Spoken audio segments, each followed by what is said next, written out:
Hello, Dark Reader, and welcome to the Dark Side of the Library podcast. I'm your host, Katie. With me is Creepy Carrie. Hello.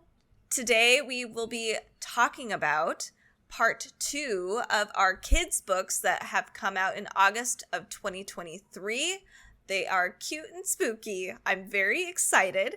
So make sure to tune into part 1 on either our show notes on YouTube or your favorite listening app if you want the full spectrum of all these awesome Halloween books that are coming out.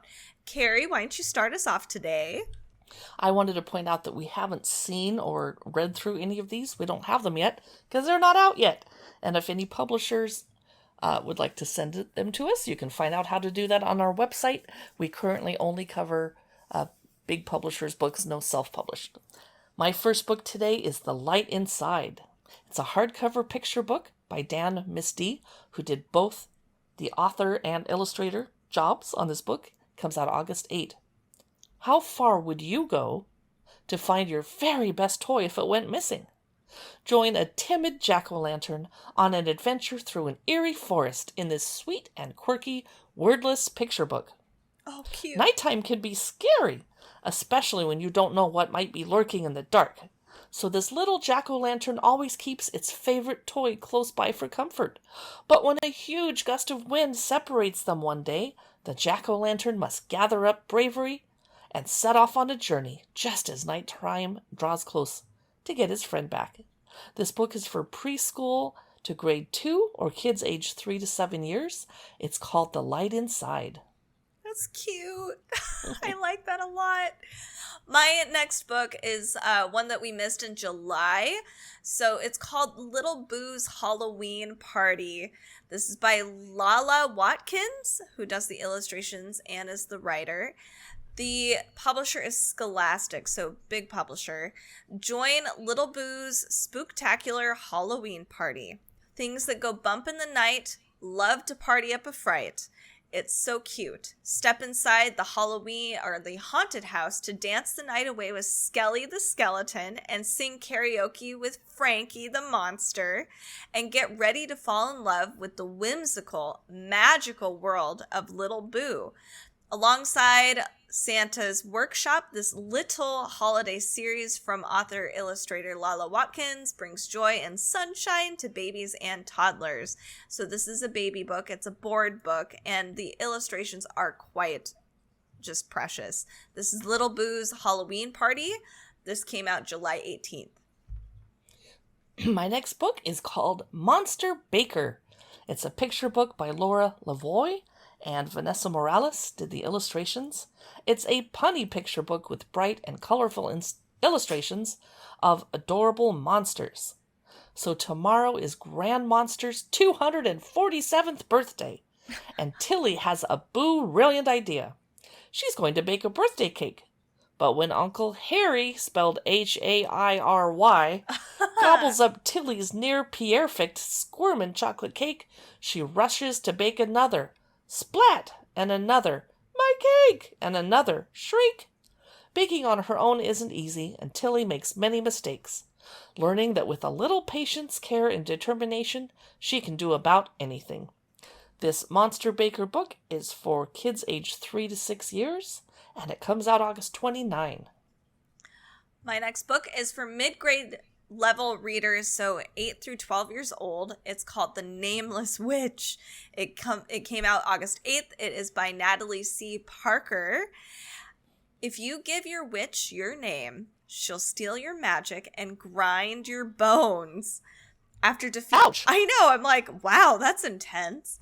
After defeating the devouring wolf, Riley and her friends hoped they could leave scary legends behind and focus on being the best werewolves they can be. All cute. Nicknamed the Winter Pack because of when they turned, they've got a unique bond thanks to how different they are as a prime. And some of the other pups think they get special treatment.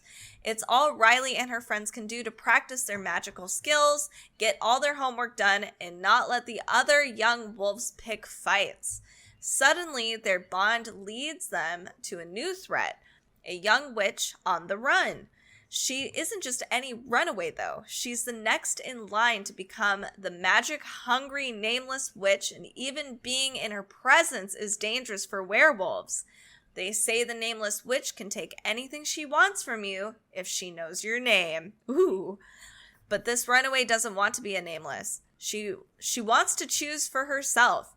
The Winter Pack understands better than other wolves what that feels like, and they pledge to help her. Cute! Too bad the terrible power of the Nameless Witch has already marked the runaway, and Riley and her pack have no time before their new friend will turn, steal their magic and bones, and possibly even destroy all of Clawroot. This is super, super cute. I'm just going to quickly check to see if this is maybe a graphic novel, and it's not actually. So this is called The Nameless Witch. It's by Natalie C. Parker. It looks really, really fun. My next book is called The Nightmare House. It's by Sarah Allen. It comes out August 8. Her other book was What Stars Are Made Of, and her other book was Breathing Underwater.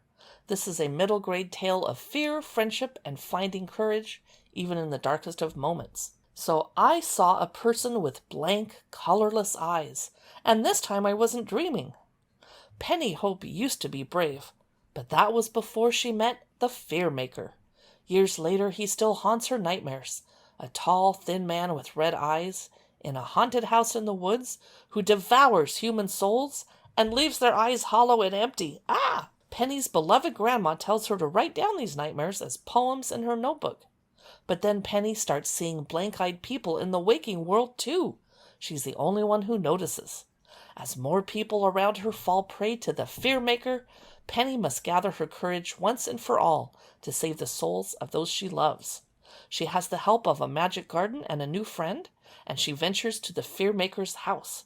But the house is a labyrinth of shadows and tricks, and the Fear Maker's fun is just beginning. Can a pocket full of sunflower seeds and a notebook filled with poems be enough to defeat a master of nightmares? I love this. I'm going to grab this book. It sounds so cool. The Nightmare House is recommended for grade levels 4 to 6 or reading age 10 to 14 years, and the author is Sarah Allen. That does sound really, really cool. My next one is called No One Leaves the Castle. It's got a quirky little cover. I adore it. It's by Christopher Healy, and it came out August 15th. This is like the Brothers Grimm meets Knives Out, and I'm already down for it. I love this whole concept. It's hilarious. This is for grade level 3 through 7. The Lilac. The bard's songs say that she's the world's most fearsome bounty hunter. That there's no criminal she can't catch, no mystery she can't solve. None of that is true. Yet, in reality, the Lilac is just a kid. And the bard who wrote all of that is her best friend, Dulcinea. That is such a good best friend right there. But the Lilac has set her goals on becoming the best bounty hunter in the 13 kingdoms. And when a priceless artifact goes missing from the home of famed monster hunter Baron Angbar, the Lilac and Netta are eager to apprehend the thief and make a name for themselves. But when their investigation brings them to a dinner party at Castle Angbar, and they meet the Angbar family and their servants and guests, and an unsavory group of nobles, mages, and assorted creatures, each more shady than the last, the Lilac begins to wonder if the reward is worth the trouble. And that's before the dead body is discovered. Uh-oh. Now, everyone is magically sealed inside the castle, and there is a murderer among them. If the Lilac wants to make it out with her reputation intact, it's going to be up to her to figure out who the killer is. But everyone in the castle, even the Lilac herself, has secrets to hide. And as the walls literally start to close in around them, the Lilac worries that her first job as a bounty hunter might be her last. This is No One Leaves the Castle. This is by Christopher Healy. My next book is called The October Witches by Jennifer Claessen. It comes out August 29. Beautiful cover with a witch flying over a tree and leaves swirling everywhere. It is for grade levels 3 to 7 or reading age 8 to 12 years. It's described as practical magic meets hocus pocus. Oh, cute. It's a middle grade fantasy novel about a young witch who must uncover the secrets of her family's past to end their long-standing internal feud. So 13-year-old Clementine Merlin lives with her mom, her aunts, and her cousin Mirabelle at number 15 Pendragon Road. The Merlins are a family of witches, but because of an ancient falling out with the other branch of the family, the Morgans, they only have powers for a single month of the year. And that month, of course, is October. And this October may be the one that Clemmy gets her magic. It should be exciting, except that magic is the reason that Mirabelle never talks to her anymore. The reason Aunt Flissy leaves at the end of every September and doesn't come back until November. And Aunt Temmie, well, is long gone. And the Merlin bad luck takes an even worse turn this year. After a disastrous attempt by the aunts to recover their lost magic, 15 Pendragon Road is visited by the creepy and cold Morgans. In the wake of the ensuing battle, Clemmy and Mirabelle are left on their own. They don't have any other choice. The cousins must bond together and summon their courage and magic to solve the mystery of what happened between the first Merlin and Morgan all those centuries ago. Oh, cute. That's The October Witches. It sounds like a really interesting and fun read. It's by Jennifer Claessen. That sounds so good. I know I would have loved that as a kid. My next book isn't very dark, but it is witchy again. It is Once Upon a Witch's Broom. It is by Beatrice Blue, and it comes out August 8th. It all began once upon a magical town when a little girl called Moira received a wondrous magic relic. But try as she might, she couldn't make her relic blossom into life and make her magic powers shine like her best friend Lily could. Her potions didn't sparkle, her spells fell flat, and everything she did seemed to go wrong. Can Moira learn to believe in herself and finally let her powers shine? It's a heartwarming story about how witches got their powers and is part of a critically acclaimed and best-selling Once Upon a Time series. So check out the rest of those. It is more magical and whimsical, not quite dark, but we like witches here at Dark Side of the Library. We can't help it. It is called Once Upon a Witch's Broom by Beatrice Blue. My next book is Peril at Price Manor. It's by Laura Parnum. It comes out August 8, grade level 3 to 8, reading age 8 to 12 years. Hallie dreams of becoming a scream queen. She practices her loudest scream every day, kind of like your niece, and has learned a lot. She's learned a lot from studying the horror movies of her favorite director, Maximus Price. Maximus lives just outside town, and when the chance to go to his home arises, Hallie grabs it with both hands. She doesn't realize that real-life horrors await her at Price Manor. Paisley and Argyle are Maximus's twin children, and they think that the creepy squid-like creatures that have attached themselves to the faces of the manor's staff, putting them in a zombie-like stupor, are just another one of their prankster dad's tricks. Is this really for 8-year-olds? Wow, okay. Kind of intense. So Hallie arrives innocently like, yay, I get to meet the famous director, and she's instantly attacked by one of the creatures. She meets the twins and assures them that this is no joke. The three kids will have to work together using all of their unusual talents to defeat the monsters and maybe even save the world. This would be a really good book for reluctant readers. It's because there's so much action going on. It's Peril at Price Manor by Laura Parnum. My next book is called Shiver-by-the-Sea. This is volume 1, and it looks like volume 2 is also going to be coming out pretty soon. Bella and the Vampire. This comes out, or this is by Erin, Dionne, and Jen Harney is the illustrator. It looks really cute because on the cover, you'll find on our Amazon affiliate links in our show notes. So if you are interested in any of these books, make sure to check that out at darksideofthelibrary.com. But the cover is cute because it kind of looks like it's a bat signal, and the kids are scared of the bat signal, but the bat signal is an actual bat, and it's flying around. It's just really cute. So our main character, Bella Gossi, just moved from New York City to the Massachusetts beach town of Shiver-by-the-Sea to live with her Uncle Van. I really want to live there now, if that's a real place. Shiver-by-the-Sea, Massachusetts. Bella's excited about helping her mom fix up the old movie theater, but she's already missing her old home and her old friends, and just driving through downtown, it's pretty clear that this place has seen better days. After meeting Cooper and his adorable basset hound, Casper, things start looking up. But when Mom tasks them with clearing out an old trunk from the theater and picking the first movie they'll show, that's when the trouble begins. Out of the trunk pops a bat. But not just any bat. A kid vampire. A very hungry, very scared kid vampire who's lost and doesn't know how to get home to his family. Oh, this is precious. Bella and Cooper are a little scared at first, but soon they're on a mission to help Bram find his way home, because that's what real friends do. Okay, that's so cute. I love it. It's not a bat signal, but it kind of looks like it. You could see the cute little bat coming out of the box, and there's film there, and he's all lit up, and he's tiny. It's very cute. This is Shiver-by-the-Sea, the first book called Bella and the Vampire. This is by Erin, Dionne, and Jen Harney. My next book is called Things in the Basement by Ben Hatke. It comes out August 29, grade levels 3 to 4, or age 6 to 9 years. It was supposed to just be a normal basement, some storage boxes, dust, the usual basement stuff. But when Milo is sent by his mother to fetch a sock from the basement of the historic home they've moved into, Milo finds a door in the back that he's never seen before.